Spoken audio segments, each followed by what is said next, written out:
Three, two, one. Welcome back to Backward Point Podcast. I am your co-host Naja Sayed, and with me, as always, is my brother and my co-host Bashar.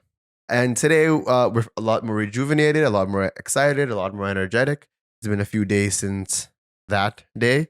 Our fans know exactly what we're talking about. We're just excited to talk about the Asia Cup final, which should be a small ordeal, Bashar, as the match was only maybe 2.5 hours shorter than most T20s I've seen, if I'm being honest. Man, I have stats for you. This is a record-breaking ODI match. You've seen such an underwhelming Asia Cup final, perhaps one of the most underwhelmings of its Asia Cup history. Yeah. And we'll get very deep into however deep we can because the game was extremely short. I'm glad you mentioned the stats, and because everything, all our show notes can be found on our Patreon account. We post whenever there's a new episode out. That could be daily, that could be twice, thrice a week. All of that is available on our Patreon account. We have a lot of patrons now, and we respect and love each and every one of you equally. It's a great little community we started to build over there. So if you guys want to check that out, we also do weekly Q&As, and actually our first live Zoom call with our patrons is going to happen in a couple of weeks. So if you want to be a part of that, you can sign up now on our Patreon link. Everything's in the bio below, and the descriptions below. And if you're listening on Spotify, it's in the show notes there as well. So you can check that out. The first 7 days are absolutely free. So whoever signs up, they have the opportunity to sign up and stay if they'd like and leave after 7 days, but they get access to everything we're talking about for the first 7 days. So that's something you guys are interested in doing. Please check it out. It really helps support this podcast and future endeavors that we aspire to do, which we won't talk about right now, but they're cooking, man. Patreon.com/backwardpointpodcast. There we go. That's where you want to be. That's where you want to be. Right now, we want to be back at the Asia Cup final with India versus Sri Lanka. You know what? I'm just going to take it away to you for giving us a summary, how that was, what happened, and you know what? How it felt in the morning when you woke up and were excited to see the second innings, only to find out the match had ended 2 hours ago. Yeah, I don't know. I wasn't sure how to expect. It almost felt like one of those video games you play, like Stick Cricket or EA Sports, where 50 all out, and one of the bowlers just, it rips through the whole batting order. So Sri Lanka out 50 in 15.2 over. That's less than 100 balls that survived. And India chased a score in 6.1 overs to go on to win their 8th Asia Cup title, which is the most won by any team in Asia Cup history. So here are some of the records that I pulled out. Sri Lanka 50 all out, the lowest total in men's ODI history in a tournament final. The first time in ODI is that India has bowled out the opponents in less than 100 balls. The third shortest completed ODI in history that lasted just 129 balls, if you combine both innings together. The second lowest ODI total for Sri Lanka in ODI history. And there's many more records to come when we get to Siraj's bowling. Just the whole performance of the Indian team while they were bowling. The one thing I'm going to call out while going into more details of the match, the toss. Sri Lanka, the home team, they decide to bat first. Now, Shanaka, I'm sure all these local guys, they know the Colombo ground. They've probably grown up playing there, played lots of domestic cricket there. And even Tasu Shanaka made a mistake by batting first. Now, he thought it would be tougher to chase here under lights, and given the last group match that happened between Sri Lanka and India, Sri Lanka struggled to chase 212. They didn't chase it. Crumbled and just lost by a few runs against India. So I guess keeping that in mind, and then also keeping in mind that how dangerous India's pacers might be under lights, plus Kuldeep Yadav and Jadeja, they were like, let's win the toss, big tournament final, runs on the board, let's look to defend it. But that just backfired.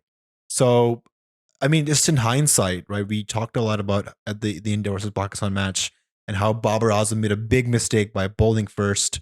I think we can say now that no one's really gotten the toss right because the conditions are varying match by match and even hour by hour. Like the Pakistan-India match, when Pakistan was bowling, it looked like it wasn't swinging as much. But when Siraj and Bumrah were bowling the second innings, it was swinging around corners. So just a bad toss. I think I was just hoping Babar Azam loses the tosses because whatever he does just backfires, and it backfired today for Sri Lanka. But also, you have to give props to the Indian bowlers because they have been phenomenal this entire tournament. The Indian bowling was the number one question mark that India had stepping into the tournament. And that's the number one thing that has been resolved. No questions for them at all anymore. Kuldeep Yadav, player of the series. Siraj today, Bumrah, as always, economical and just a sight for sore eyes.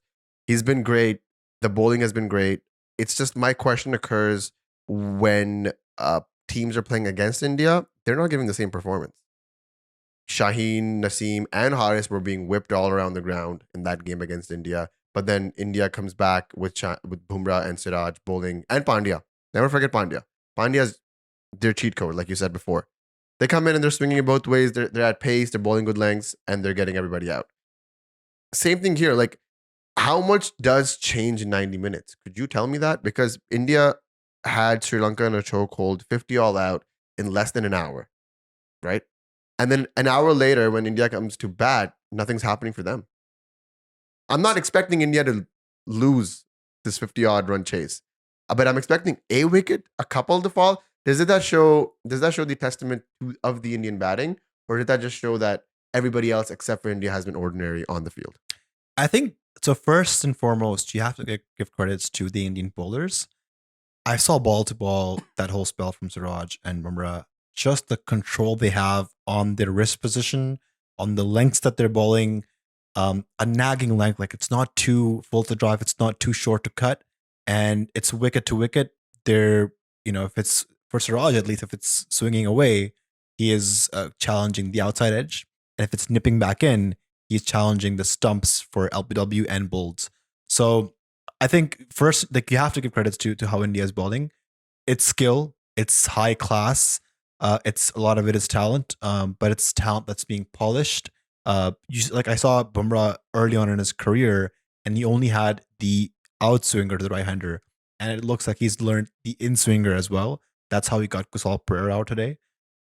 So, like, when you can swing the ball at both ways at 140 clicks, I've been watching cricket for the past, I would say, 18, 19 years, and my assessment is that when the ball is swinging at pace, no batsman in the world can play it. I don't care if you're Rohit Sharma, if you're Virat Kohli, if you're Babar Azam, you will struggle. So in today's match, it wasn't just a swing in the air, but it was also the seam movement off the pitch.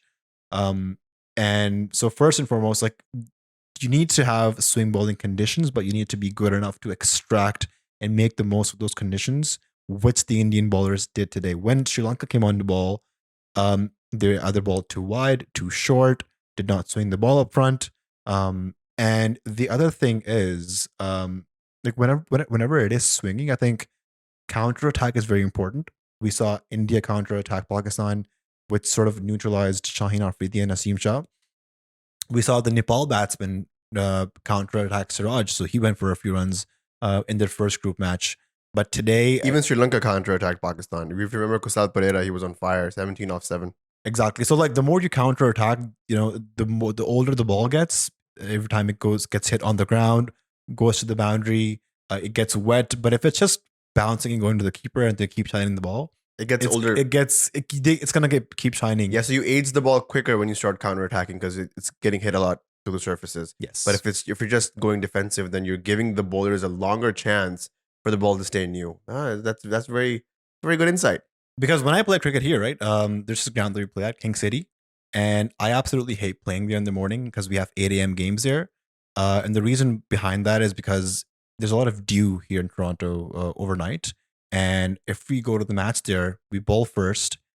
Like, there's literally a layer of dew on the ground, on the grass. So I'm a new ball bowler. If somebody drives me first ball, the ball travels on the grass, literally gets soggy and wet, and then it stops swinging. But on the contrary, if I keep beating the batsman in dry conditions and I ask my teammates to keep shining the ball keeps swinging more and more with better control as the overs progress. Yeah, that's true. Especially in Toronto, the mornings are horrible to bowl at. Everybody wants to, whether winning toss and wants to bat for more than one reasons. Sometimes we just don't have players. Everybody up in the morning. Sometimes you're lazy. You're like, bro, just gotta bat first. Yeah, sometimes you just gotta bat first, but that's true. But that I just want to come back to my earlier point about the rest of the bowlers in the Asia Cup and then India standing out. Is that then would you say that the other teams were just ordinary and the Indian bowling attack is just far superior than everybody else thought they would be? 100%. Absolutely. I would say even the Pakistani bowlers, they were not up to the mark. Like Shaheen was too full, Naseem was too short. They did swing the ball. Ours was too quick. Harris was too quick.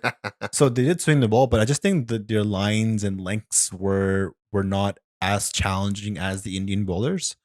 I don't know what's the reason behind it. Maybe it's too much T20 cricket, workload, fatigue, travel fatigue, a combination of all those things. But yeah, I just think we discussed this in detail where we thought Naseem bowled brilliantly, bowled great spells, but just not full enough to get the edge or get an LBW or bowled.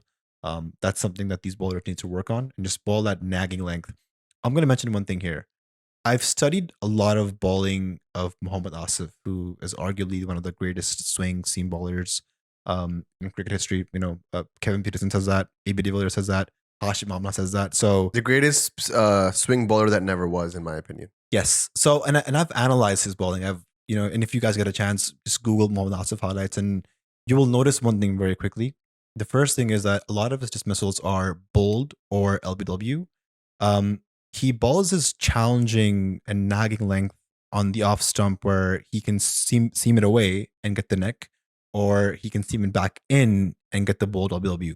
So, like I said, most of his wickets are bowled and LBW. And even the bowls, you will notice that it just hits the top of the stumps or the bails sometimes. It's always clipping. It's always clipping. That's my main point. Yes. So the length is such where it's not too full to drive, it's not too short to cut, and the batsman is sort of confused whether to go forward or stay back. And just in that split second where he makes that decision, Asif comes through and knocks him over. Yeah, and you're starting to say that Siraj has that similar, it's teasing almost, right? Yeah, let's get to Siraj's spell actually. Yeah, I want to because that second over was insane. Let's go through some of the records for Siraj. So he's only the fourth bowler in ODI history to take 4 wickets in an over. And I'll tell you the other bowlers and you will be shocked. Chamin Devas. Not shocked. Not shocked. Mohammad Sami. Extremely shocked. What? And Adil Rashid. What about Malinga? Malinga. So Malinga took, I think he took 2 in one over, and then he took 2 in the next over. I believe it was the 07 World Cup against South Africa towards the tail end of the match. He took 4 wickets and 4 balls, but I believe like it was 2 in the last ball, 1 over, and then 2 in the first ball of the other over. Oh, and then the other one was the T20. It was T20s. He's done it twice. He's done it against New Zealand as well. Yes. Crazy spell. Yeah, he's done it twice, but they lost that game, I think. One of them they lost. They lost the game in the World Cup. Yeah, because it was like right at the end. Yeah. I remember that. It was like they needed like 3 runs or something. Yeah. So okay, shout out to Malinga though, one of the greatest of all times. But joint quickest 5-wicket haul in ODI history. He took the 5 wickets in 16 balls. Who did he join with? Alongside Chamin Devas and Ali Khan of the USA. Oh, shout out USA. Fourth best ODI bowling figures for an Indian bowler.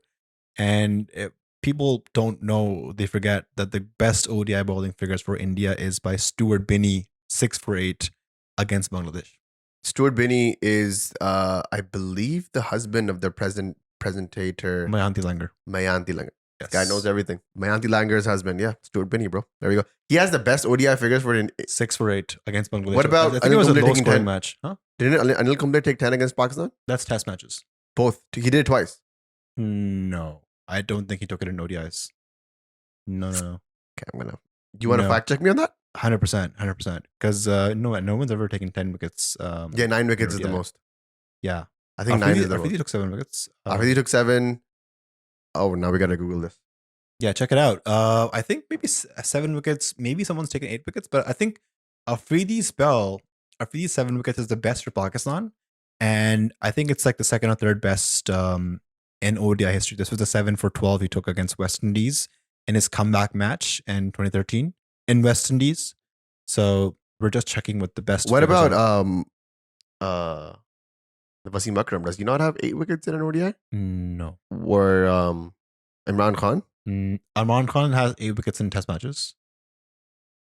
8 wickets in Test match. Okay, so okay, I'm trying to look for best bowling figures, right? If you just search in best ODI bowling figures, you'll find it. So yeah, we're just trying to see, just for our knowledge as well. I wasn't able to check. All right, so I got best bowling ODI figures right here. Okay, so you ready? Yeah. Number 1 is Chaminda Vas, who has 8 wickets for 19 against Zimbabwe in 2001. Okay. We got Shahid Afridi for number 2. Yay. 7 for 12 against West Indies. I love that game. That game, we've talked about this before, but 7 for 12, and he scored a 50 in the first innings when Pakistan was like 110 or 120 for 5. And this was his comeback match because they dropped him for the Champions Trophy. Yes. And I argue that is probably the best Pakistani all-rounder performance of all time, Shahid Afridi in that ODI.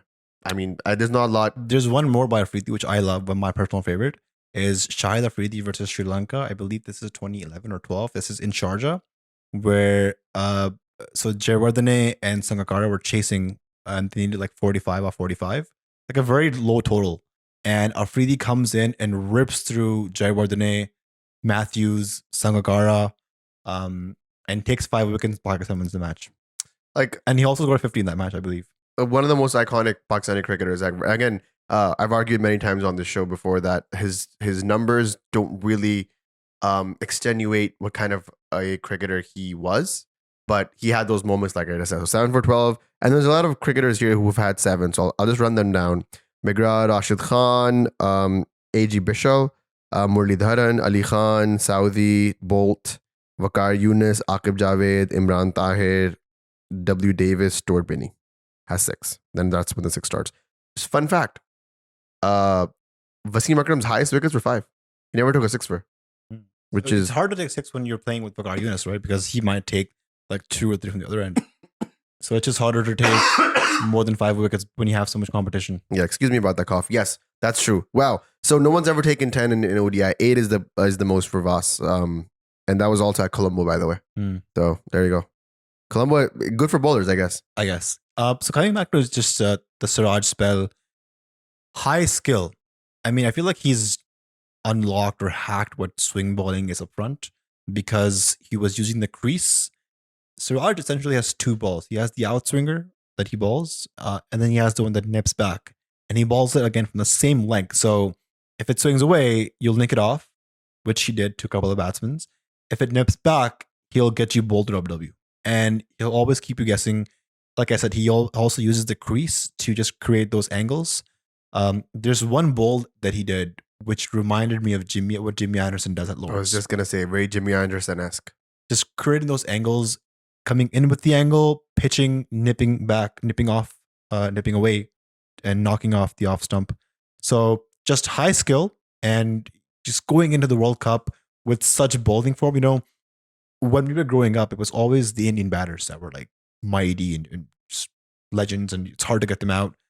But now I believe Indian bowlers are not too far behind. They have a formidable bowling attack now with Bumrah, Siraj. Shami was on the bench, so you can imagine, one of their best bowlers was not even playing. Pandya is and then Kuldeep was your 4th. Kuldeep, Jadeja, and they haven't even picked Yuzvinder Chahal. That's how good their team is. So going into the World Cup, I think India definitely looking like the top 2 teams, which I would say could make the finals. That's what I'm saying. This Asia Cup was the most beneficial for them, myriad of reasons. But they had so many questions on so many people. Even Virat Kohli was being questioned for a lot of his performances. Comes out, scores a century against Pakistan, shuts up his haters for the next at least 2 years. I don't think anybody's going to talk about Virat Kohli's performances. KL Rahul has one of the best comebacks I've seen in a very long time. I was hoping ABD had a similar comeback, but 52, I'll take it. No worries. And then just Kuldeep Yadav, man, just continues to show what kind of grace he has, what kind of a performer he is. Comes in, takes 5 in the first game, 4 in the next, man of the series, all in a day's work. I love that for him. He's a great bowler to watch. As leg spinner myself, I just think the way that he turns the ball, his googly is like just unreadable, and he takes time in the air. There's a lot of revs on his deliveries, and then once it bounces, it could go either way, and it just breaks enough for the batsman to lean in and want to play one of those two shots, and that's all he needs for you to do. He baits you, he makes you come forward. Rest is history. So great on Kuldeep Yadav. Love to see that as well. Is there anything you want to talk about the Sri Lankans when it comes? Yeah, I wanted to actually. I was like, is this like how could Sri Lanka have batted better? And I think so. Yeah, This is what I want to say. Lots of good points raised, and all credit goes to Siraj, Pandya, and Bumrah for sure. But at the same time, a lot of those wickets were just freebies. I think At least three a of couple those. of them at least. Three at least. Right. So the Nisanka catch to Jadeja, like you're playing shots on the up, in the air. A couple of those actually. And then so Sri Lanka as well. The main guy who smashed Pakistan plays the ball in the covers in the air and gets caught again. A couple of loose drives, I want to say. Lazy drives, De Silva, where the fourth wicket in the over for Siraj. Just a lazy drive, like feet not going anywhere, very close, very away from the ball. So I think those are a few dismissals that they could have avoided. Nobody tried to see the ball away. Mendes. Kusal Mendes, bro. He was like on the other end witnessing everything happen in front of his eyes. Except for him. Nobody was like, you know what, I'm just not gonna fidget this over. Just gonna have my even when Siraj was on a hat trick, this guy comes in, I forget who it is. De Silva. It comes in and gives him a 4. And Siraj runs after the ball. Well, he just wanted to save his economy there. You know that. Everybody was laughing. It was such a good You moment. gotta save your average. Yeah, you gotta save your average. But you know, nobody's trying to like see away the new ball, just maybe wait a couple of overs. Everybody's trying to go and hit. You're gonna do that. In their defense, if it's swinging both ways, you can't really see it away, right? Like you don't know which one's gonna come in, which one's gonna go away. So just in their defense, it was high quality bowling. And then just lastly, I wanted to get into like a Asia Cup overall review, like just general thoughts of the Asia Cup. My opinion was that this is the worst Asia Cup that's ever happened. Is it the worst tournament you've ever seen? Including the Gulistan and Johor tournaments you played in Karachi? Probably. Top 5, Probably. right? Yeah. And in those tournaments, we used to like the light would go off and we would just go home. Some of those tournaments would only have 2 tennis balls. And then if like a player hits like a couple of them for sixes and goes into the houses and never comes back, match is over. Game over. And those were like, that's the range of performance or quality that this Asia Cup was in for you. Yeah, just because of like in this Asia Cup, the scheduling, the politics, the rain, just terrible. Like it was, as a viewer, like you literally had to watch India versus Pakistan match wash away. And then secondly, you had to watch an India-Pakistan match over the course of 2 days. One going on to a Monday on a weekday. So just terrible scheduling, terrible politics involved.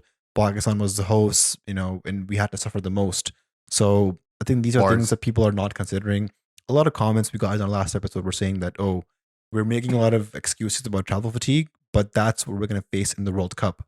It's okay in the World Cup, but right now it's not okay because Pakistan seems to be the only team that is traveling the most, that is suffering the most. Or was the only team. Yes. Now they're at home chilling. It's all fair game when everyone's going through it, when there's a level playing field, but here clearly it's not. Yeah, and a lot of the other people that were saying that's going to be the same in India, okay, but it's going to be scheduled like that. There was a moment in the Asia Cup where Pakistan was in Lahore. Pakistan, Afghanistan, Bangladesh, Sri Lanka, all 4 of them were in one city. There was just one other team not there. And it was dry, it was humid, it was great cricketing playing conditions, but... And they were considering moving the Asia Cup from Colombo to Habantota in the middle of it. Yeah, exactly. That's what I was coming to.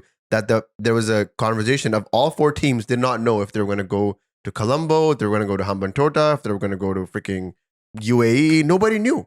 And it's crazy. Also, one other thing that I noticed while just watching the highlights again, who was the host of this tournament? I don't know. No, like on paper. Who were Pakistan. Where was Zak Ashraf? Nowhere. At the presentation ceremony. I think he was back in Lahore. He was literally having a meeting with Babar Azam in Lahore. So, like, that's the sort of level of seriousness the ACC took when giving Pakistan hosting rights. You're going to hear us complain about this all the time. This was not a Pakistan hosted tournament. It just wasn't. We had no say in anything. You know what they can do? They can just make UAE the neutral venue of where the Asia Cup will happen, regardless of whatever the Asia Cup scenario is. That just makes it fair game. Just make it happen in the UAE. Abu Dhabi, Dubai, Sharjah, 3 grounds. India doesn't play in Sharjah anymore. You know that, right? Oh, really? Yeah. Like India. Oh, yeah, I noticed When was that. the last time India played in Sharjah? Barring India, Pakistan. You know what? I noticed that because the last Asia Cup, Pakistan faced Afghanistan, and so this is the game where Naseem Shah had 2 6s, and literally the next morning or the next day, Afghanistan was facing India in Dubai. Yeah. And it was they don't play in Sharjah anymore. So what That's are you crazy. gonna do? Abu Dhabi and Dubai, I guess. That's it. Yeah. But yeah, I don't mind that. I think that's a good idea. But the I don't think it'll fly just because the Bengalis never did anything bad. Sri Lanka's never did anything bad. Even the Indians, like they at the end of the day, they're like, bro, we like our cricket at home. We're actually good at that. So I don't ever see it becoming a neutral venue. Only for Pakistan, no one's gonna side to that, bro. The BCB and the Sri Lankan Cricket Board gets so easily bullied by the BCCI that it was just like, remember when in this tournament when the BCCI basically announced that there's going to be a reserve day for India Pakistan, and all the other boards were like, yeah, we're totally on board with that. But you know what was happening behind the doors, man. Nobody was like on their own saying that this is exactly what they wanted. It seemed very forced. And if BCCI makes that call, then you know how it's going to be. It's going to be very, I'd want to know where everybody's families are before that call was made. Listen, there is no Asia Cup without Pakistan because Star Sports knows it. Everybody else knows it. The main moneymaker of this tournament is India Pakistan. So if that's the case, then why doesn't Pakistan leverage that? I don't know. I think genuinely, I think it's because they want to make money off of it too, right? So I mean, because the games get broadcasted on BTV, 10 Sports, the PCB has rights to show the game, and they get money off of it. So as much as India needs it, Pakistan also needs it. And does India need it? They don't need it as much as Pakistan needs it. Yeah, that's just a fact. So Pakistan will get bullied in that sense, just because they need that extra dough, and that somehow does help the Pakistan Cricket Board, helps their Pakistan cricketers. Yeah. I see what you mean. It's an unfortunate situation, but you got to feed the bully, I guess. I don't know. I agree with you, by the way. One of the worst organized tournaments I've ever seen. What else do you want me to say? Yeah. So Patirana was the highest wicket taker, 11 wickets. Shubman Gill was the highest run scorer, 302 runs. For the way Shubman Gill is going, I think he might break the record of, it might be too early to say this, but just looking at his form, his class, the quality he has, and the untapped potential there is in this guy. Like he could be the next Kohli, the next Sharma, and combined. Both of them combined. He already has 800 in international cricket, and he just needs 92 more to get to Sachin's level. 800 in international cricket. So that's what, 4 in ODIs, 5 in ODIs, 5 in ODIs, 1 in T20. No, 5 in ODIs, 3 in tests. Okay, I reckon, yeah, hasn't even cracked the T20. Wow, yeah, I see that. I see that totally. Lastly, what's next? I think this was like not the best Asia Cup to have leading into a World Cup where the conditions might be a bit different. So just like in terms of team combinations, just maybe teams got a chance to test out different combinations. But just as a preparation / lead up to the World Cup, conditions wise, not the best tournament to have. I agree with that. And as a Pakistani fan, the way that this tournament started, the way that I felt versus now, the way that I feel now, those are completely contrasting emotions. Lots of questions were left on the table. The answers we got weren't the ones we needed or the ones we weren't looking for. And as a Pakistani fan, I'm stressed out. Yeah. The World Cup warm-up matches begin in about 11 to 12 days. What's the date for those? September 29th is the first World Cup warm-up match. So we're leading up straight into the World Cup, and you can catch all the action here at Backward Point Podcast. We'll do a World Cup preview. We'll do a specific review of the Pakistan team. Lots of unanswered questions for the Pakistan team. We're hoping that the squad gets announced in the next few days, and we'll do a complete squad review. That's what people were asking is if we're going to talk about who this team's replacement should be. And I feel like by the time this episode is aired, we will probably have a squad announcement. So we'll do a whole separate video on that. People also want to know what our 11, 15 are. I think we should save that for another video because this video was just an Asia Cup roundup and the final as well. So should save that for its own title. What do you think? I agree. Absolutely. That should be a separate podcast of its own. We'll do a whole World Cup review and then maybe have chapters of each team because everyone has their squads announced. I just Um, one thing I want to say about the World Cup is that this might be the first World Cup where nobody's a favorite.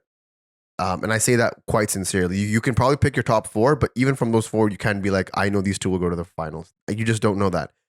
This is the first time in a very long time this whole World Cup is blown open. Anybody could win. South Africa could come and win. I literally believe that. Australia could come and win. If they want, they could literally do that.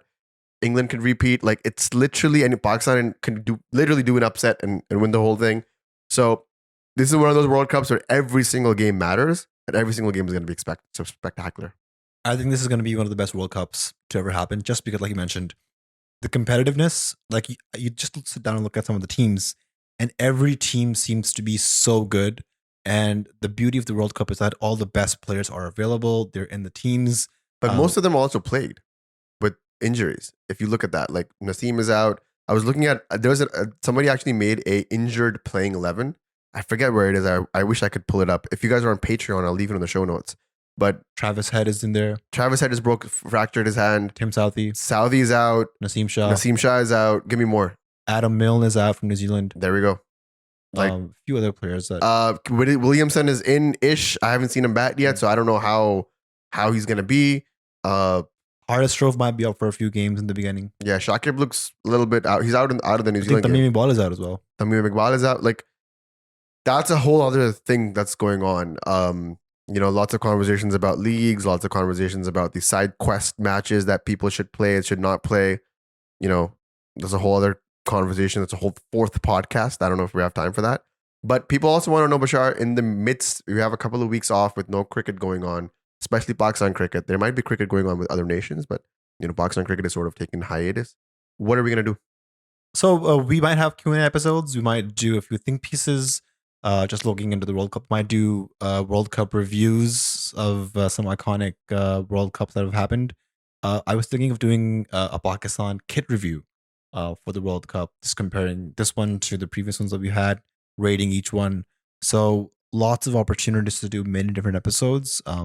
Might just consult you guys on Instagram. I was just going to say, Instagram is the way that we're going to communicate with you guys the most. If you guys want direct feedback, if you guys want literal input into the podcast, again, Patreon is the best way. Sign up, tell us exactly what you want. We'll talk about it. We take our patrons' advice as priority. Same thing with the Q&As. The Q&As, patrons get first access, first dibs on the questions. Whatever they ask, we answer them, pertaining to cricket, obviously. And then just, the Patreon community is building steadily and surely. And that's just the best way to get in touch with us, to get something onto the podcast. That's what you do. Absolutely. Patreon.com/backwardpointpodcast. And if you guys are listening to us on YouTube, make sure to subscribe, like, comment, let's engage respectfully. And if you're listening to us on Spotify, Apple Podcasts, Google Podcasts, make sure to leave a review because that just really helps push the podcast forward to other people to find it. And one last time before we sign out today, congratulations to India for winning the Asia Cup for the 8th time. Deserved champions. We should say that as well. It was not a fun World Cup. It was not a fun Asia Cup for us. But we did what we could. Thank you everybody for subscribing, tuning in. We built this little small community. It was fun engaging with everybody. So this podcast is just as big as the fans are. So thank you very much to the fans for sticking around. This podcast is not ending. This episode might be ending, but this podcast is just the beginning for us. So thanks for everybody for sticking around. Our day oneers, we know who you are exactly. And just wanted to show some gratitude, man. Absolutely. Absolutely. We've been working very hard to build this community. We finally have a group of people that want to listen to us and engage. I think that's the beauty of building this community. And like you mentioned, it was a pleasure covering the Asia Cup and looking forward to covering the ODI World Cup, the big tournament, and hoping that Pakistan team and all the other teams will showcase some great cricket skills on the field. That's a great way to sign out, Bashar. Thank you very much for everybody listening. Nazar is signing out, and so is my brother Bashar here. And we hope that everybody is safe and sound, having a good time, man. Enjoy the rest of your week. Cheers. Cheers.